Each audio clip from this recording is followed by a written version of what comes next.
On a fait Paris-Biarritz. Fabuleux parce qu'on l'a fait en équipe, encore une fois. Et moi, ce qui m'a marqué lors de ce voyage, c'était vraiment quitter le contexte que l'on connaît de la région parisienne pour arriver en plein été, les fêtes de Bayonne, Biarritz, la Ouais, grande rien à voir. plage, le surf. À 17 ans, je me dis, mais waouh!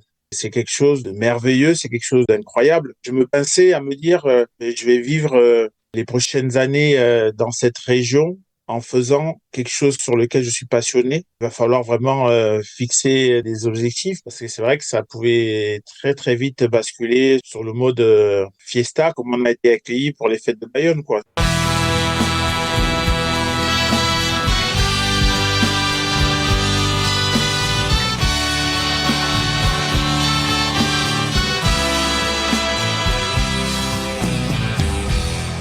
Bonjour à toutes et à tous, vous écoutez En Terrain Conquis, le podcast qui donne la parole aux sportifs professionnels d'hier et d'aujourd'hui qui ont aussi conquis le terrain du business. Et pour ce nouvel épisode, je reçois une légende du rugby français, plaqueur extraordinaire. Il a terrifié les ouvreurs de France, d'Europe, du monde entier, que ce soit avec le Biarritz Olympique, avec qui il a été 3 fois champion de France, les Wasps ou l'équipe de France qu'il a représenté à 63 reprises.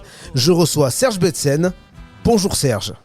Bonjour Anthony, tu vas bien? Ben ça va, et toi, tu as l'air d'être en forme? Oui, ça va, merci. Eh bien parfait, alors avant d'entrer dans le vif du sujet, je vous rappelle que vous pouvez venir au soutien d'En Terrain Conquis en vous abonnant aux pages Instagram et Twitter du podcast, en lui mettant le maximum d'étoiles sur les différentes plateformes d'écoute et aussi en participant activement à son développement via la page participative Tipeee, tipeee.com/en-terrain-conquis, votre soutien est capital. Serge, merci d'avoir accepté mon invitation que je t'avais lancée quand nous nous sommes croisés durant la Coupe du Monde, pour laquelle tu étais consultant télé, et c'est un grand plaisir pour moi de recevoir une référence telle que toi, puisque j'ai également reçu 2 clients au poste de 3e ligne dans ce podcast, Wenceslas Lauré, que tu connais, et Thierry Dussautoir aussi, avec qui tu as joué. Et les deux m'ont dit que tu as été leur modèle, donc ça en dit quand même long sur l'héritage que tu as laissé dans le rugby. Merci beaucoup, c'est gentil à eux. C'est vrai que Wen est mon filleul rugby qui m'a été présenté par celui qui m'a formé et je dis souvent que c'est cette personne qui a modelé mon rugby, Pierre Pérez. Donc Wen était en sport-études à Bayonne, coaché par Pierre Pérez qui m'avait coaché auparavant. Donc c'est une filiation assez sympa puisque Wen a aussi joué à Biarritz. Donc voilà. Puis Thierry, on va pas dire plus, sinon que c'était la dernière référence de 3e ligne en équipe de France et bien sûr avec son palmarès élogieux quand il a quitté le Biarritz Olympique pour aller au Stade Toulousain. Donc voilà, c'est des personnes que je respecte beaucoup aussi. Et donc merci à eux de ces messages positifs. Eh oui, c'est réciproque. Si tu veux bien, je vais synthétiser ta carrière sportive pour ceux qui ne la connaîtraient pas trop, mais je pense qu'il n'y en a pas beaucoup, et si je me trompe, n'hésite pas à me renvoyer dans mes 22. Ouais. Ouais, enfin pas trop fort quand même. Quand tu démarres en équipe première du Biarritz Olympique en 1994, le rugby n'est pas encore professionnel puisqu'il ne devient que 2 ans plus tard. Tu as 20 ans et tu vas faire l'essentiel de ta carrière au BO puisque tu ne le quitteras qu'en 2008. Entre-temps, tu vas gagner 3 fois le bouclier de Brennus en 2002, 2005 et 2006 et obtenir, on l'a dit, 63 sélections avec l'équipe de France pour 3 victoires, là aussi, dans le tournoi Destination, dont 2 grands chelems. Et avec les Bleus, tu joues aussi 2 Coupes du Monde, 2003 et 2007, où tu atteindras les 2 fois les demi-finales. En 2008, tu as 34 ans et tu as encore un peu de gaz dans le moteur. Donc tu choisis de quitter le Pays Basque pour l'Angleterre et les Wasps, club mythique de Londres dont tu vas porter les couleurs pendant 3 ans, avant de raccrocher définitivement les crampons en 2012 à l'âge de 38 ans. Est-ce que jusque-là, on est bon ? Ouais, pas trop mal. Juste avant de parler du très haut niveau, il faut aussi parler des débuts. Ah ben on va en Et c'est parler, vrai bien que sûr. On va en parler. c'est vrai que pour le coup, tu n'as pas émis mon palmarès, notamment le fait d'être champion du monde universitaire en 96, je crois, en Afrique du Sud. Et surtout, mon premier trophée avec Biarritz, c'était le dernier trophée du Manoir à Bordeaux. Bon, j'aurais pu parler aussi d'un tournoi que tu as gagné au Parc des Princes avec Clichy, mais bon, voilà, on va en parler, on va parler de tout ça. Bon, j'étais presque complet, on va dire. Non, mais t'étais bien, bravo. Parfait, alors voyons ensemble le chemin qui a fait de toi ce rugbyman mondialement reconnu. Un chemin pas forcément tracé d'avance puisque tu as passé tes premières années dans ton pays de naissance, le Cameroun, et ton sport à toi, au pays, à Kumba, ta ville, c'était plutôt le foot, même si je crois que tu prenais déjà le ballon dans les mains, hein. Ouais, je suis né à Kumba, mais j'ai plutôt grandi à Yaoundé, où j'ai vécu avec ma grand-mère notamment. Et donc, oui, le ballon, j'étais plutôt gardien de but au football C'est vrai que voilà, c'est un sport que j'ai pratiqué comme tous les enfants du monde et c'est un sport qui m'a peut-être aussi façonné un petit peu, mais j'en garde pas des grands souvenirs parce que c'est vrai que c'était dans des conditions assez basiques de jouer avec les ballons sans forcément avoir des chaussures appropriées, mais c'était des moments de ma première jeunesse qui étaient plutôt riches et très très positifs pour moi. Tu en gardes des souvenirs de ces 9 premières années au Cameroun. C'était quoi tes rêves à ce moment-là? C'est vrai que je n'en avais pas forcément, mais pour le côté un peu émotionnel, c'est que j'avais ma mère qui était partie quand j'avais 4 5 ans et donc elle me manquait beaucoup. Et le rêve, c'était forcément de pouvoir être avec elle. Et donc, quelques années plus tard, à l'âge de 9 ans, elle est venue me récupérer avec mes frères. Et c'est comme ça qu'on est arrivé à Paris à l'âge de 9 ans. Et c'est comme ça que j'ai vécu cette transition familiale un peu imprévu quelque part et sur lequel quand on est enfant on n'a pas trop de choses à dire à part quelque part subir le fait que on est obligé de suivre les parents. C'est vrai que c'était un changement radical pour moi et c'est vrai que je me rappelle toujours de la première saison hivernale quand je suis arrivé à Paris.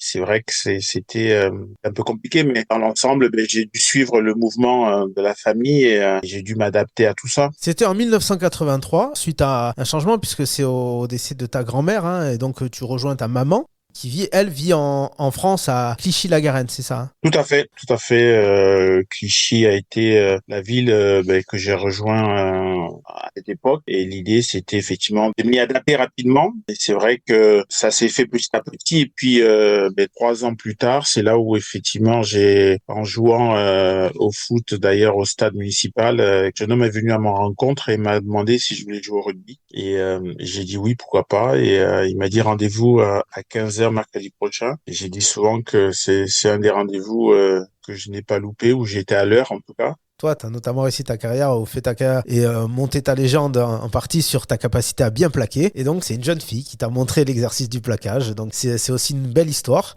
Tu as parlé d'acclimatation à la France du froid, hein, notamment, qui était forcément un petit peu différent de celui du Cameroun. Au-delà de ça, l'acclimatation en général, ça a été quelque chose de difficile pour toi. Tu as vécu ça comme un arrachement de partir du Cameroun? Oui, oui, parce que c'était pas mon choix. Et c'est vrai que c'était dur de quitter ce qu'on connaissait, ses amis, et d'aller dans un endroit où on connaissait personne, à part ma mère que j'avais un peu oublié aussi, parce que à l'âge de 4 ans et 4 ans plus tard, revenir et vivre avec quelqu'un que on a rêvé avoir à ses côtés longtemps.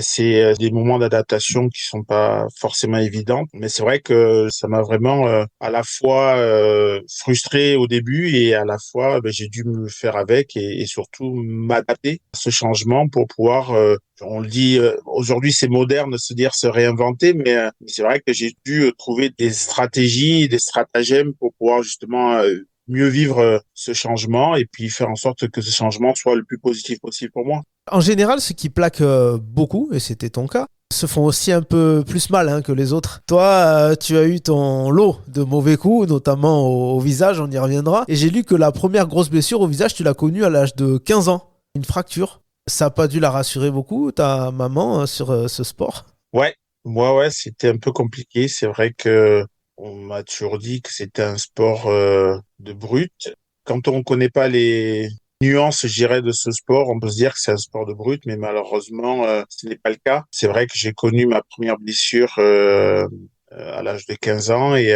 paradoxalement, et je dis souvent que c'est cette blessure que je me suis rendu compte que je suis tombé vraiment amoureux de ce sport et que la seule envie que j'avais, c'était d'être sur un terrain de rugby, en fait. Et je pense que c'est comme ça que la transformation s'est effectuée chez moi et c'est vrai que alors que beaucoup de personnes qui ont un accident dans un sport jeune, ils peuvent se dire c'est pas pour moi. Bizarrement, moi ça me manquait en fait de ne pas être avec mes amis, ne pas être avec eux pendant 80 minutes et j'avais envie j'en pleurais de ne pas être avec eux et donc c'est comme ça que quelque part le déclic de l'amour de ce sport est arrivé.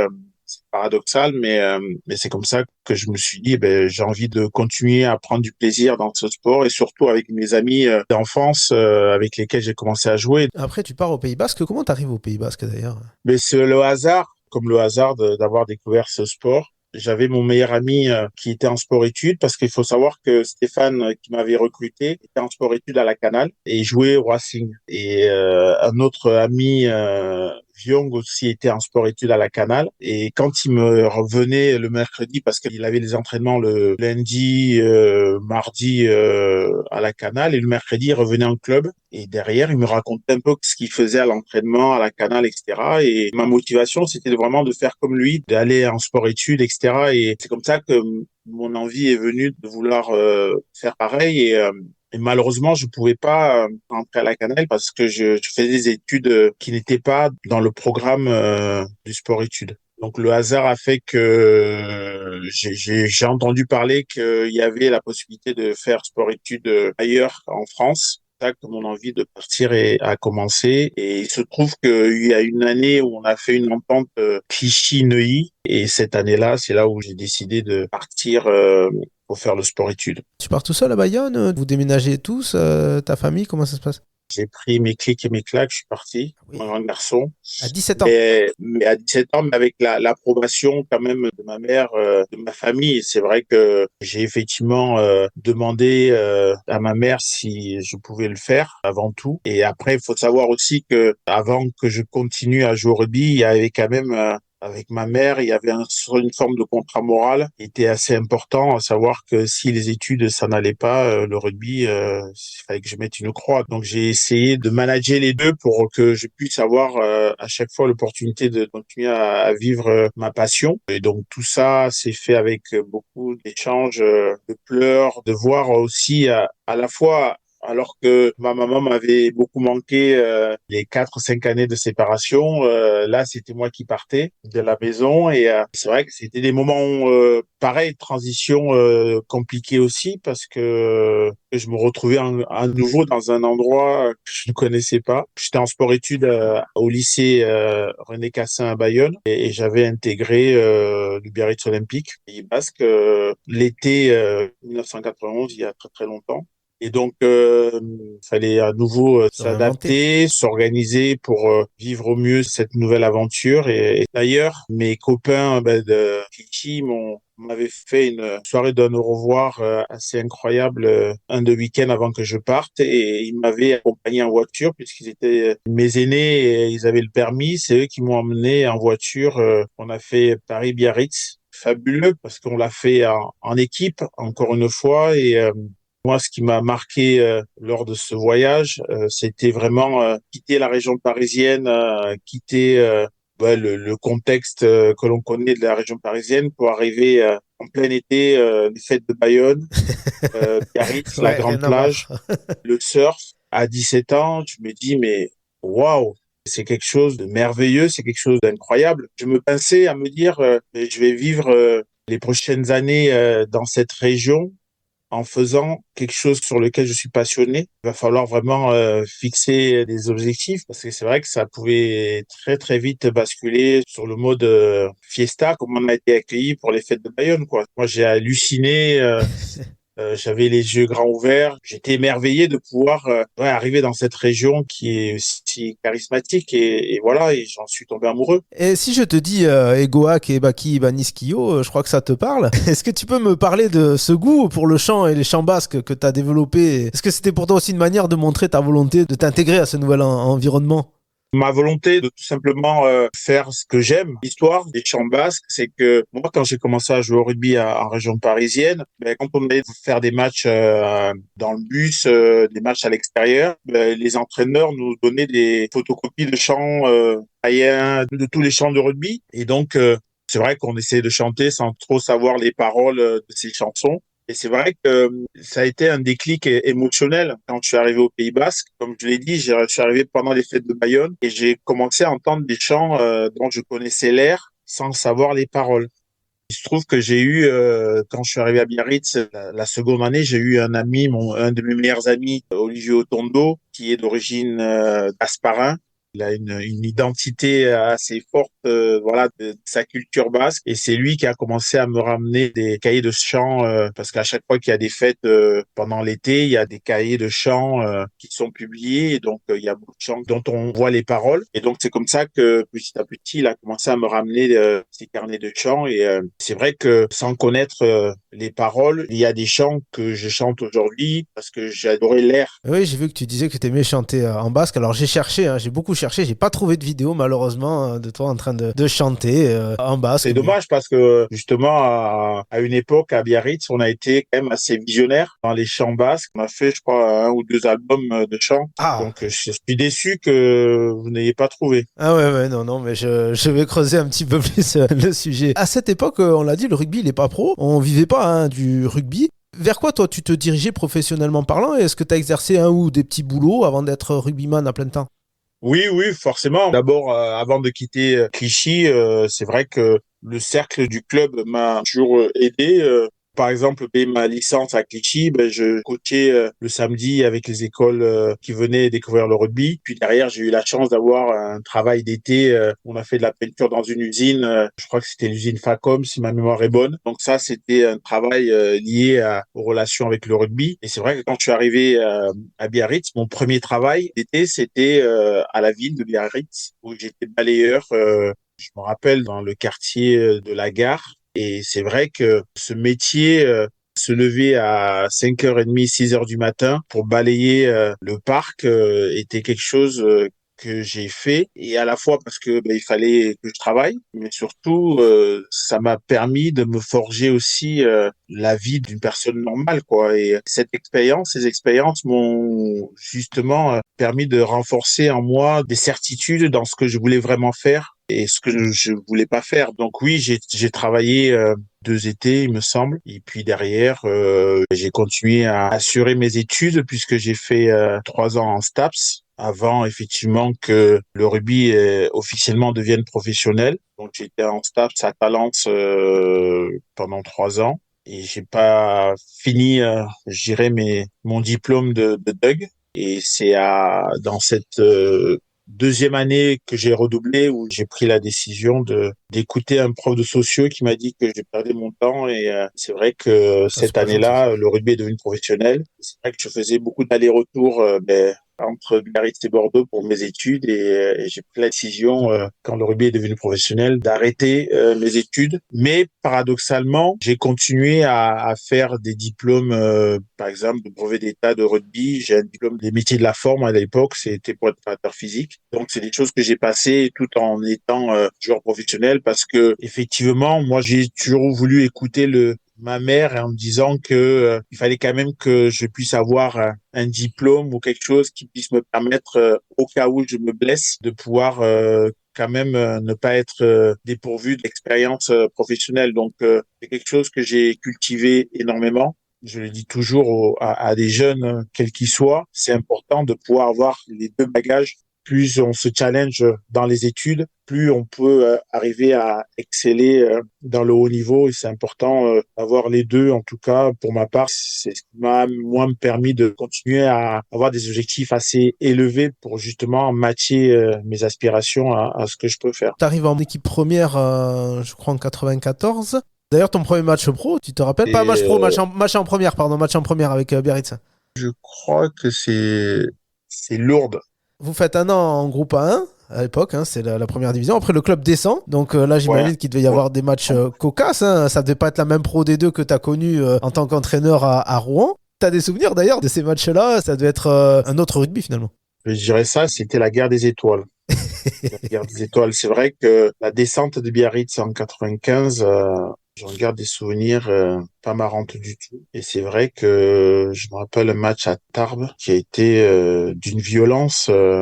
Ah, J'ai jamais vu d'équivalent dans la violence parce que voilà, à l'époque, les joueurs s'est défoulé vraiment sur l'homme, alors que l'idée c'était d'être agressif tout simplement par rapport à la règle que peut nous apporter le plaquage ou les rucks. Mais c'est vrai que il y avait une forme de méchanceté qui n'était pas plaisante pour moi, mais je me rappelle être souvent resté dans les urgences des hôpitaux dans lesquels Ah dans les ouais. villes dans lesquelles on jouait parce que malheureusement, je devais être vu par des spécialistes pour telle ou telle raison, mais j'en ai pas des bons souvenirs. J'ai eu la chance de recevoir dans ce podcast Robin Chalewachou, né au Cameroun comme toi, mais aussi Émile Ntamak, dont le père est camerounais. Thierry Dussautoir on en a parlé, qui lui est né en Côte d'Ivoire. Je leur ai tous demandé si, étant jeunes, ils avaient dû faire face à de la bêtise, à des remarques déplacées, des gestes déplacés aussi, du fait de leur couleur de peau. À une époque où il n'y avait pas beaucoup de mixité dans le rugby, eux l'ont plutôt bien vécu. Toi, qu'est-ce qu'il en a été pour toi?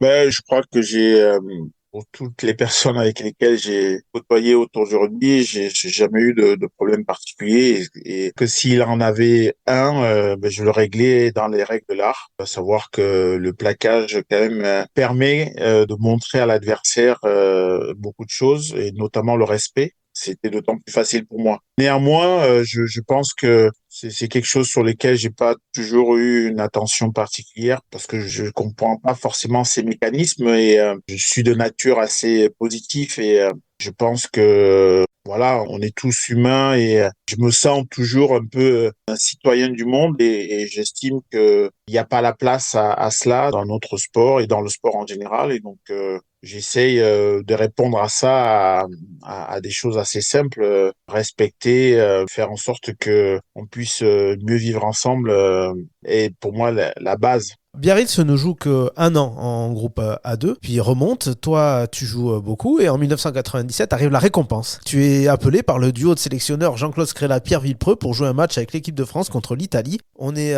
14 ans après ton arrivée en France, 11 ans après tes premiers plaquages avec Corinne à Clichy, 3 ans après ta naturalisation française dont on n'a pas parlé mais qui devait être un moment important de ta vie aussi. Il y a tout ça qui a dû passer dans ta tête en voyant ton nom dans la liste. Ouais, c'est vrai que j'ai c'est beaucoup d'émotions d'entendre tout ça, mais c'est vrai que j'ai eu de la motivation au fil de l'eau en fait. C'est-à-dire que effectivement, quand j'ai découvert le rugby à Clichy, c'était d'être avec les copains et puis derrière, c'était de cultiver ce que je savais faire le mieux, qui était le plaquage et comment le cultiver quand j'arrive à Biarritz dans un club assez prestigieux. Il fallait que j'y trouve mon identité par rapport à ce jeu avec le BO. Et c'est vrai que ce qui m'a suivi, c'était effectivement de trouver mon identité dans mon jeu, dans mes valeurs. Et c'est à travers effectivement ce geste avec lequel j'étais fasciné, passionné. Donc être sélectionné pour la première fois, c'est vrai que pour la petite histoire, en fait, quand je suis à ma première saison, et ça, souvent, je le dis pas toujours. Ma première saison à Biarritz a été quand même aussi une saison qui a été révélatrice par la suite parce que la saison 91-92, il faut savoir que le Biarritz Olympique a fait une finale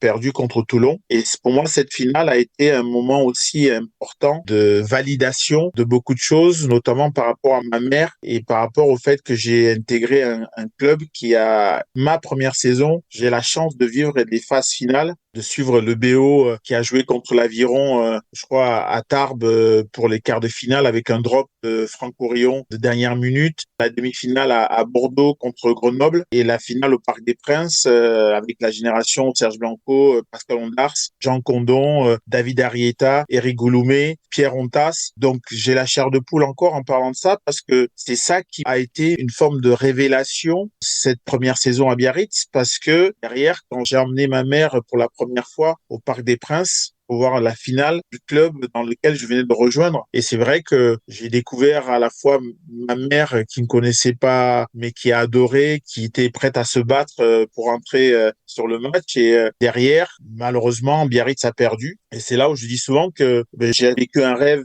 éveillé dans le sens où je me suis dit, un jour, je vengerai mon club et en peut-être soulevant le bouclier de Brennus. Donc cette motivation-là, je l'ai ancrée en moi et c'est vrai que petit à petit, j'ai eu la chance de pouvoir jouer en première, prendre de l'expérience et c'est vrai que en gagnant effectivement la Coupe du Monde universitaire en 96, souvent, il y avait certains joueurs qui étaient sélectionnables potentiellement. C'était le cas de Raphaël Bagnès qui avait fait le premier tournoi des 5 nations en équipe de France. Et puis moi, l'année d'après, j'ai effectivement été sélectionné par Pierre Villepreux et Jean-Claude Scrella contre l'Italie. Et j'étais remplaçant sur le match à Grenoble. Et c'est vrai que voilà, j'ai vécu ma première expérience en équipe de France.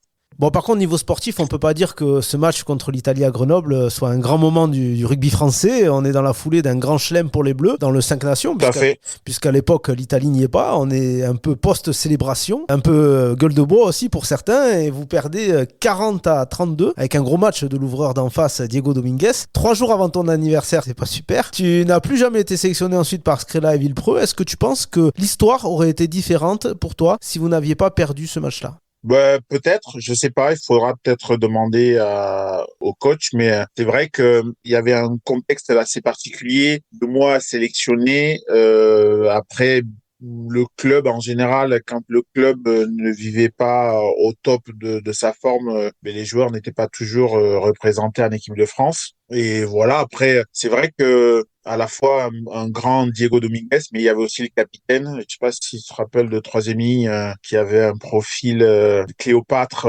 physiquement. Et c'est vrai que j'ai vécu une traversée du désert parce que imagine-toi que tu es sélectionné sans forcément savoir pourquoi tu es sélectionné, sans que tu aies des feedbacks des entraîneurs avant et après. J'ai vécu une traversée du désert pendant 3 ans. Pas d'appel, pas de relation, rien. C'est vrai que le monde du sport est dans ce sens assez dur et c'est vrai qu'il a fallu continuer malgré tout à vivre normalement et surtout essayer d'avoir dans un coin de ma tête l'idée que j'y retournerai en équipe de France un jour. La défaite n'a pas aidé, mais derrière, c'est vrai qu'il n'y a pas eu du tout eu de suivi de mes performances, de savoir comment j'allais ou comment fallait que je puisse progresser. Donc c'est des choses que j'ai cultivées tout seul et derrière, c'est vrai que ça m'a aidé à me centrer encore plus et à surtout me donner les moyens de revenir beaucoup plus fort quand le moment était opportun. Tu l'as mal vécu, hein. Tu parles d'ailleurs d'enfer, hein. Tu dis c'était un enfer pour moi pendant 3 ans. Ben, c'est la situation des athlètes de haut niveau à l'époque et je pense que c'est aussi le cas aujourd'hui. C'est vrai que un sélectionneur, il a un pool de joueurs, voilà, top 14 et Pro D2. Il y a un certain nombre de joueurs au total et c'est vrai qu'il faut pouvoir suivre ces joueurs pour pouvoir identifier celles dont on estime avoir le profil ou prendre dans son groupe pour l'équipe de France. C'est pas facile non plus et c'est vrai que c'est quelque chose malheureusement sur lequel il y a encore beaucoup de travail à faire. Quand Bernard Laporte te rappelle pour le tournoi Destination, cette fois le premier de l'histoire en 2000, est-ce que tu le vis comme une libération, une seconde chance peut-être? Bah oui, c'est une libération, c'est une envie de se dire, voilà, je vais montrer tout ce que j'ai fait comme travail parce que 3 années, je suis pas resté les bras croisés, j'ai essayé de continuer à progresser sur mes skills, sur mon hygiène alimentaire, sur ma diététique, sur plein de choses pour me dire, je vais me donner le maximum de moyens. Donc oui, j'avais envie de montrer que c'était pas le Serge de 97, ma première sélection. Il faut savoir que mes 11 premières sélections, j'étais remplaçant. Donc, j'ai pris le temps de quand même d'emmerger énormément pour me dire qu'est-ce que je fais, comment je peux progresser pour pas être dans cette situation du second couteau, quoi. Et donc, c'est un développement interne de savoir j'utilise beaucoup ce mot, se réinventer pour montrer le meilleur visage possible aux entraîneurs. Cette année 2000, elle est belle pour toi. Tu reviens en équipe de France, tu te maries et tu reviens au Cameroun pour présenter ton épouse et ta belle famille à ta famille et tu revois ton papa aussi, que tu n'avais pas revu depuis ton enfance. C'est un moment important pour toi, j'imagine. Ouais, très important. Avec tout ce que ça engendre. C'est quelque chose qui a été formateur aussi parce que c'est ma mère qui a organisé tout ça. Et c'est vrai que ça a été un moment avec beaucoup d'émotions pour moi parce que mon père n'avait pas pu venir au mariage. Je pense c'est que elle a absolument que je lui présente ma belle famille, ma femme et qu'ils les connaissent. Et c'est vrai que ça a été très émouvant. Et je remercierai toujours ma belle famille et ma femme qui ont joué le jeu, de venir voir d'où je suis originaire et de pouvoir justement connaître mon père, que je ne connaissais pas plus non plus, puisque mon père, j'ai pas vécu avec lui. Et je dis souvent merci à ma mère qui a, malgré leur histoire personnelle, a su tout simplement réaliser un rêve de pouvoir les voir ma mère, voir mon père ensemble, ne serait-ce que sur ces moments c'était une dizaine de jours, et de voir que ils ont vécu une histoire dans laquelle nous on est arrivés, mes deux grands frères jumeaux et moi, et c'est vrai que ouais, pour moi ça a été un moment très émouvant. On a parlé de 2000 comme étant une belle année, mais 2002, elle est pas mal non plus. Elle est celle des premiers titres. Deux. Déjà, le premier, le Grand Chelem avec les Bleus, où tu es titulaire sur les 5 matchs, cette fois. Ça faisait quoi déjà de soulever ce premier trophée avec l'équipe nationale, à 28 ans donc? Et est-ce que c'est pour toi ce qui a définitivement assuré ta place de titulaire chez les Bleus pour les prochaines années? Ben, c'est vrai que l'histoire que j'ai pas racontée, je vais le dire quand même, c'est que cette deuxième sélection contre le Pays de Galles, le premier tournoi, c'était en 2000, et ma troisième sélection, c'est le Crunch au Stade de France. Je suis remplaçant et j'ai tellement envie de montrer tout ce que j'ai fait comme progrès que Bernard Laporte me fait rentrer à un quart d'heure de la fin. Et à un quart d'heure de la fin, je n'écoute pas l'arbitre. J'avais un casque en plus, je comprenais rien. J'avais envie de plaquer et j'ai pas écouté les recommandations de l'arbitre. Et il m'a sorti carton jaune. Le match étant serré, l'Angleterre a gagné et Bernard, furieux dans les médias, a dit je ne jouerai plus en équipe de France. Et c'est vrai que c'est cet incident qui a encore redoublé ma motivation à montrer vraiment qui j'étais et qu'est-ce que je pouvais apporter à l'équipe de France. Et c'est comme ça que, malgré tout ce que Bernard avait dit, il me resélectionne en 2002. Pour ma part, j'ai eu beaucoup de chance, mais il y avait un groupe quand même assez exceptionnel de joueurs et on a effectivement gagné le premier Grand Chelem de tournoi Destination en 2002. Et puis il y a ce bouclier de Brennus avec Biarritz, le BO qui montait en puissance depuis 2 ans déjà et qui a atteint sa plénitude cette année-là. Vous battez Agen en finale après prolongation sur un drop à la dernière seconde de Laurent Mazas, 25-22. On te voit sur le terrain, la bouche en sante, serrée avec ton capitaine Jean-Michel Gonzalez. Il est fort ce moment. Ouais, tu vas me faire pleurer là.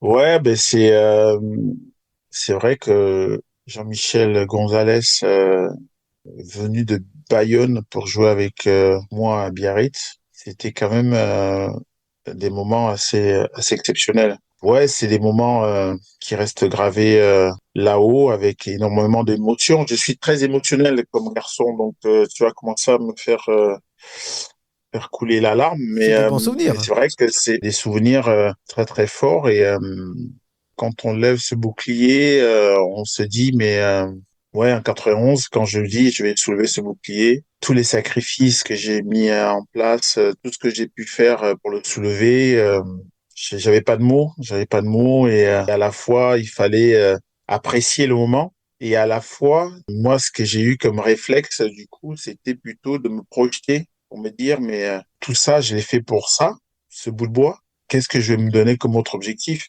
Et j'ai dû me projeter rapidement pour me dire, j'ai envie de le soulever à nouveau, en fait. J'ai envie de vivre ce moment. Quand on a la chance de pouvoir vivre ce moment de grâce collectif, on a envie que ça dure le plus longtemps possible. Et pour ça, c'est assez incroyable de motivation, je dirais, d'anticipation pour se dire, mais comment je peux revivre ce moment-là, en fait. On a envie de le mettre dans un bocal et de ne plus sortir de ce moment tellement c'est passionnant, tellement c'est fort, tellement c'est gratifiant. Et c'est vrai que ouais, le challenge du sportif, c'est de repartir à nouveau et d'essayer de battre tout le monde à nouveau parce que quand on l'a, tout le monde est envieux, envie de te battre parce que c'est toi le champion. Mais c'est des moments merveilleux à vivre et c'est vrai que j'ai eu la chance de pouvoir le vivre avec des gens exceptionnels, des joueurs d'une dimension humaine assez forte et c'est ça qui, moi, m'a le plus passionné.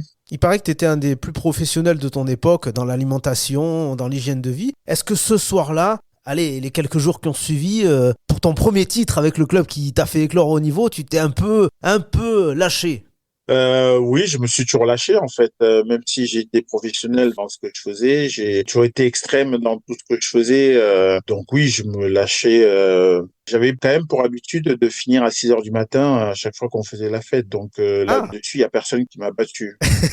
donc ce soir-là n'a pas été lésé. Dérogé, Ouais, dérogé, c'est sûr. c'est ça. L'année suivante, pas de titre, mais une Coupe du Monde pour toi. Bernard Laporte t'amène sans surprise en Australie. Coupe du Monde où vous atteignez les demi, battu par les Anglais. Un mauvais souvenir pour nous tous. Mais tous ceux qui étaient de l'aventure, à qui j'ai pu parler, je pense à Brian Liebenberg, à Dimitri Ashvili ou Patrick Tabaco dans ce podcast, ils ont gardé un souvenir exceptionnel de ce moment. Est-ce que c'est ton cas aussi? Non, non, non, parce que malheureusement, j'ai été coupable et fautif de choses qui ont pénalisé l'équipe de France. J'ai pris un carton jaune en demi-finale contre l'équipe qui est vainqueur de cette compétition. L'Angleterre, ouais. Nos ennemis jurés, les Anglais, avec un drop de Johnny Wilkinson. C'est des moments compliqués, frustrants. Pourtant, effectivement, j'avais joué, je pense, le match le plus dur de ma carrière sur cette demi-finale. Et malheureusement, on n'a pas réussi à faire tomber les Anglais qui avaient ce jour-là tout, en fait. Et ça me rappelle un peu la dernière demi-finale de l'Angleterre contre l'Afrique du Sud, où le temps était optimal pour leur jeu. Voilà. Ce jour-là, il y a eu des planètes qui se sont alignées pour l'Angleterre. Après, c'est vrai qu'ils étaient un peu plus au-dessus de nous par rapport à tout ce qu'ils ont proposé sûrement. Mais ouais, ça reste un moment assez frustrant, gravé dans ma mémoire. Et je me dis toujours que c'est des moments que j'ai rêvés positifs et malheureusement, ils ne le sont pas. Mais ça m'a permis de me remotiver pour prétendre à être sélectionné potentiellement pour la Coupe du Monde d'après, qui était en 2007 en France. Et c'est vrai que ça a été une source de motivation à nouveau pour passer le cap et essayer de faire mieux que ça. On avance un peu dans le temps. 2005 et 2006, le BO est la meilleure équipe française. Vous remportez 2 fois d'affilée le bouclier de Brennus. Donc, vous l'avez regagné comme tu le voulais. Vous êtes intouchable. Sur un plan personnel, lequel des 2 titres t'a laissé le meilleur souvenir et laquelle des 2 finales est-ce que tu as préféré? Celle de 2005 où vous faites la guerre, mais dans le sens propre du terme, au Stade Français, avec la dernière en carrière de Gonzo, Jean-Michel Gonzalez, ou la démonstration 40-13 l'année suivante face au Stade Toulousain? J'ai pas pour habitude de valoriser une victoire ou une autre, en fait, parce que elles ont toutes une saveur particulière, avec une histoire particulière. Et c'est vrai que des histoires, je peux en avoir plein par rapport à la particularité de chaque année, en fait. Celle de 2005, par exemple, pour juste parler de ça, elle est belle, elle est due aussi au fait que on avait un moment important de leadership à gérer sur l'équipe et ces moments ben, il a fallu qu'on se recentre tous parce que on avait le sentiment que le Stade Français nous avait volé la demi-finale au Parc Européenne. des Princes l'année précédente. Et c'est vrai que ça a été pour moi un match de violence assez folle et beaucoup de respect parce que je suis le premier fan du Stade Français de l'ère Mastroianni par rapport à tout ce qu'ils ont fait pour développer le rugby et à la fois sportivement. C'était des combattants et on adorait jouer les uns contre les autres. Et ça, c'est vrai que ça a été un moment assez fort. Et puis derrière, le match en 2006 a été un match aussi particulier parce que cette année-là, on perd en finale de Coupe d'Europe contre le Munster la semaine avant et on doit se remobiliser pour ne pas perdre 2 finales. C'est un moment pareil où il y a beaucoup de choses qui se passent dans la semaine et encore une fois, on réussit à faire un match dantesque contre le Stade Toulousain. Thierry Dussautoir qui joue avec nous et qui part au Stade Toulousain l'année d'après. Ça a été riche et en tout cas, j'en garde que des bons souvenirs, des moments magiques.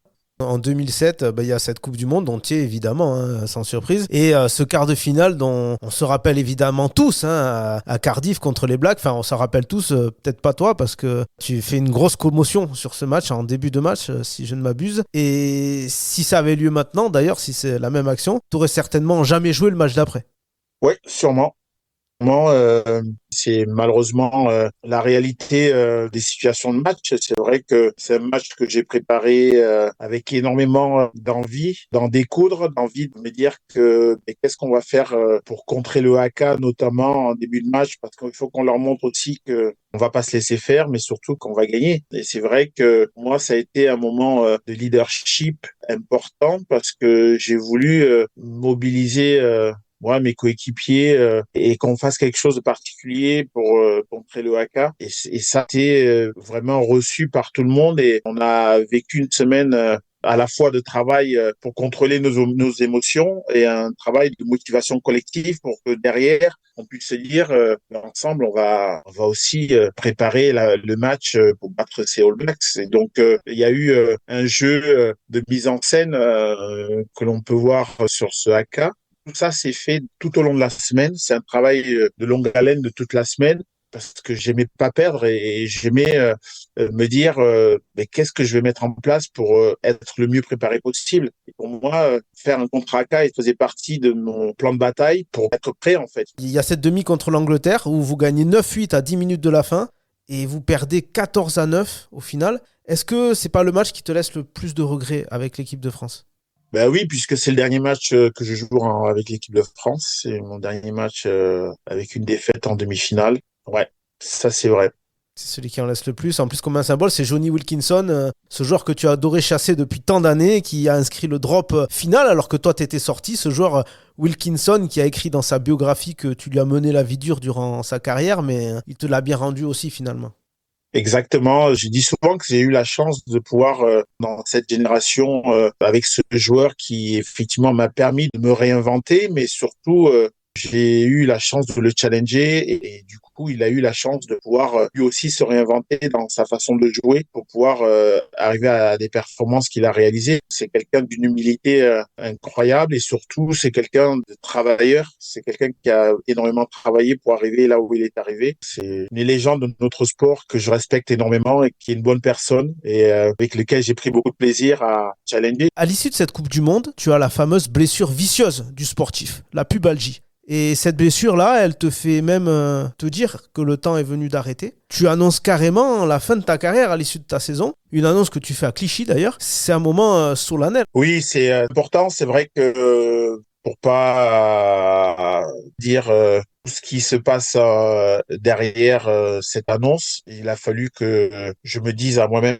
que ouais, j'ai arrêté l'équipe de France. C'était pas évident d'appréhender quelque part le moment où on va s'arrêter. Et c'est vrai que si on ne le planifie pas, en général, c'est d'autres qui le planifient à notre place, c'est-à-dire que on n'est plus sélectionné ou on n'est plus à la hauteur de parce qu'il y a la concurrence ou soit on est blessé et que malheureusement la blessure ne nous permet pas de revenir au même niveau que l'on l'était avant la blessure. Donc j'ai effectivement dû dire que j'arrêtais parce qu'il fallait que je passe à autre chose et que justement ça puisse me donner la possibilité d'avoir d'autres opportunités et d'autres projets à intégrer. Et c'est comme ça que en ayant annoncé la retraite de l'équipe de France, j'ai eu des propositions pour aller jouer à l'étranger et c'est comme ça que rapidement j'ai eu envie de partir loin au départ. Et je voulais partir au Japon, changer vraiment de l'environnement, je dirais européen. Et en ayant deux enfants en bas âge qui n'avaient pas la possibilité de voir leurs parents, leurs grands-parents régulièrement, du coup je me suis remisé à plutôt partir en Angleterre. La France, par contre, tu voulais pas. T'aurais pas pu imaginer un Clermont, un Toulon, un Stade Toulousain ou quelque chose comme ça. C'est marrant que tu dis ça parce que il se trouve que j'ai refusé une proposition de Tana Umaga Pour aller à Toulon. à Toulon. J'avais pas forcément voulu rester dans un club en France parce que je connaissais voilà, je connaissais le championnat, je connaissais la culture et j'avais vraiment envie de me projeter sur une nouvelle culture et surtout apprendre l'anglais et apprendre d'autres choses dans ma vie de tous les jours. Et je pense que ce challenge à la fois personnel et de ma famille avait du sens pour moi et c'est comme ça que j'ai effectivement décidé de partir sous les conseils de mes coéquipiers anglo-saxons que je connaissais de Biarritz. Tu signes pour 2 ans au Wasp. Est-ce que tu trouves ce que tu étais venu chercher, à la fois sportivement et en dehors du terrain? Oui, je pense. J'avais envie d'être challengé, de relever un challenge, ce que j'ai fait, de vivre une aventure autour de mon sport. Et c'est ce que je fais depuis 15 ans où je suis basé. Et c'est vrai que ça m'a mené à découvrir d'autres cultures, d'autres horizons. Et c'est vrai qu'aujourd'hui, je m'enrichis de ça. Et c'est ça qui me permet aujourd'hui de continuer à être dans, je dirais, l'équilibre de ce que j'ai envie de faire. En 2010, et même si l'entraîneur de l'époque des Wasps, Shawnee Wards, qui est aujourd'hui le responsable de la défense des Bleus, ne te fait pas toujours tout le temps jouer, tu re-signes un an de plus. Et à la fin de cette saison, tu n'es toujours pas décidé à arrêter, mais c'est le club qui te signifie qu'il te garde pas, je crois. Tu trouves pas d'autres clubs et c'est comme ça que tu termines ta carrière. C'est un peu bizarre comme fin, non? Ben, c'était le début des difficultés du club de manière générale et c'est vrai que j'avais vécu 3 belles années où j'ai pris énormément de plaisir pour mes dernières années en pro. J'ai pas voulu repartir sur un club, continuer à jouer. C'est vrai que j'avais 38 ans, donc à un moment donné, il faut savoir s'arrêter, il faut savoir écouter son corps et ne pas faire des années de trop, je pense. Et voilà, moi, j'avais fait le tour. Et l'histoire, c'est que j'ai été capitaine les 2 dernières saisons avec les Wasps. Et un des matchs qu'on a joué, les matchs, on était à un match de coupe avec les Wasps qui s'est joué à Abu Dhabi. Les Wasps avaient décidé de le faire à Abu Dhabi pour trouver des partenaires pour le club. Et on a joué contre les Harlequins. et j'étais capitaine sur ce match. Et en troisième ligne, j'avais Billy Vanipola, numéro 8, et Joe Lansbury qui jouait numéro 6. Moi, j'ai joué 7. Et c'est vrai que sur ce match que l'on perd d'ailleurs contre le Queens à Abu Dhabi, je me suis regardé, je me suis dit, mais je joue avec des jeunes là, qui je les avais vus jouer à l'académie. Je leur demandais quelle est leur année de naissance en fait. C'est là où je me suis dit, mais c'est bon quoi. Ils avaient 18 ans et je me suis dit, c'est bon. J'ai fait ce que j'avais à faire, j'ai profité, j'ai vécu 20 belles années. J'ai dit, c'est bon, j'ai fait le tour. Donc c'est comme ça que petit à petit, c'est arrivé à ce que je ne renouvelle pas mon contrat et c'est vrai que ça collait aussi avec la situation du club et voilà donc à un moment donné il faut savoir dire stop. Alors voilà, tu t'arrêtes, enfin tu joues un jubilé. Malgré tout, tu rentres pas en France, tu restes à Londres. Bon, déjà tu enchaînes avec une mission de coach avec le club des London Scottish et tu développes ton après-carrière aussi, mais ça tu y avais déjà pensé avant. J'ai même lu que tu étais propriétaire d'un spa à Biarritz où tu aimais te faire masser les pieds. Oui, ça fait partie des projets que j'ai cultivés en étant joueur.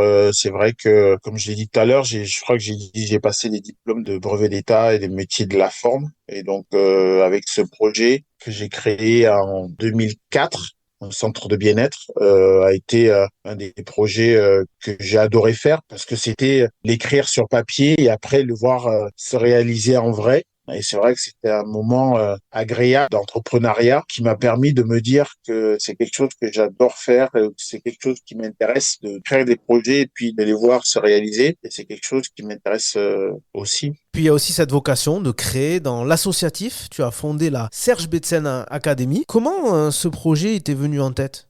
Il est venu en tête naturellement parce que j'avais eu un email d'un cousin qui connaissait mon parcours et qui avait vu que je progressais au rugby ici en France et qui m'a dit, tiens, il y a du rugby au Cameroun.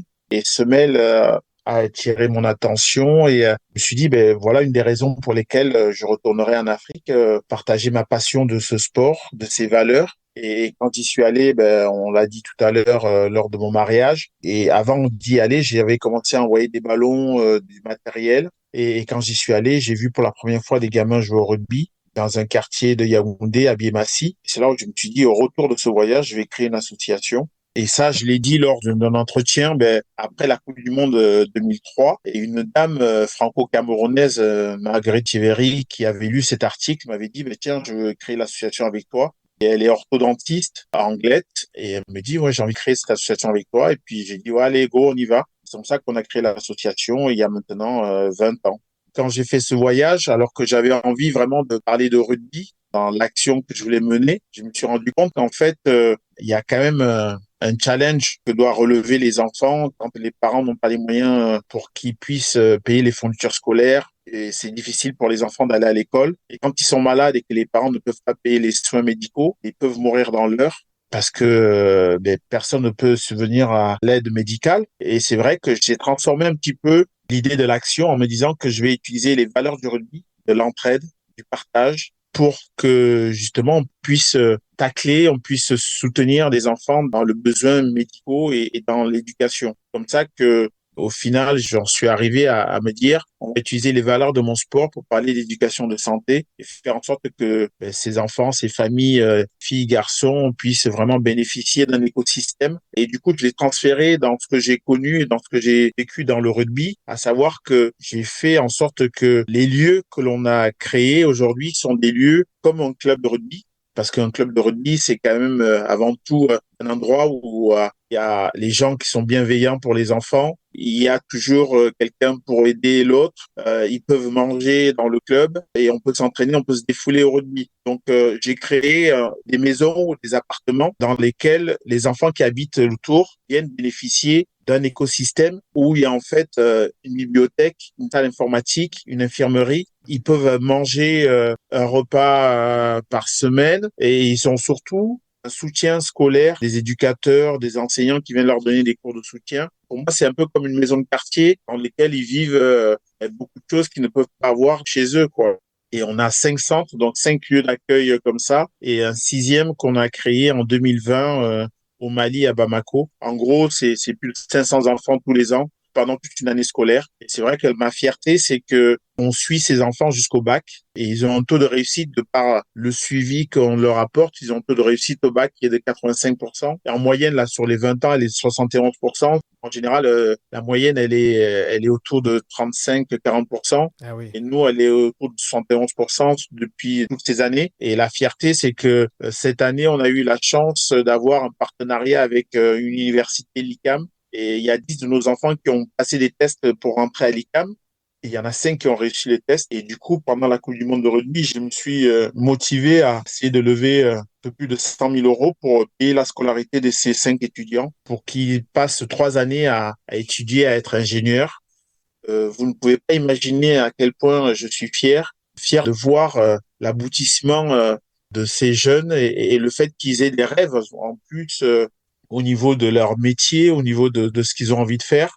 Ouais, c'est super ce que vous faites, c'est magnifique. Je le fais pas seul, malheureusement et heureusement. Je le fais avec une équipe. J'ai un board, j'ai un trésorier, j'ai un secrétaire général, j'ai des membres bénévoles, que ce soit à Biarritz ou partout en France, qui soutiennent l'association. C'est un travail aussi d'équipe qui est fait. Et c'est vrai que j'aimerais profiter de l'opportunité de ce podcast pour dire que on va essayer de créer quelques événements pour l'année 2024 pour fêter les 20 ans et Bien sûr. notamment lors du Crunch à Lyon, le 15 mars, la veille du Crunch, on va essayer de faire un dîner pour célébrer les 20 ans de l'association et j'espère qu'il y aura beaucoup de monde qui seront intéressés de venir partager ce mois avec nous. Bien sûr, on suivra ça avec attention. Toi, tu as œuvré pour rendre meilleur le quotidien d'enfants au Cameroun, mais c'est pas quelque chose que tu découvrais puisque tu as vécu au Cameroun quand tu étais enfant. Mais est-ce qu'il y a des situations, des injustices que tu as vues durant ces années-là avec l'association qui t'ont parfois vraiment bouleversé? Oui, il y a beaucoup de choses. Et l'être humain, de manière générale, il n'est pas toujours en phase avec son quotidien. Donc, je me dis que je suis pas là pour juger, malheureusement, les choses qui se passent.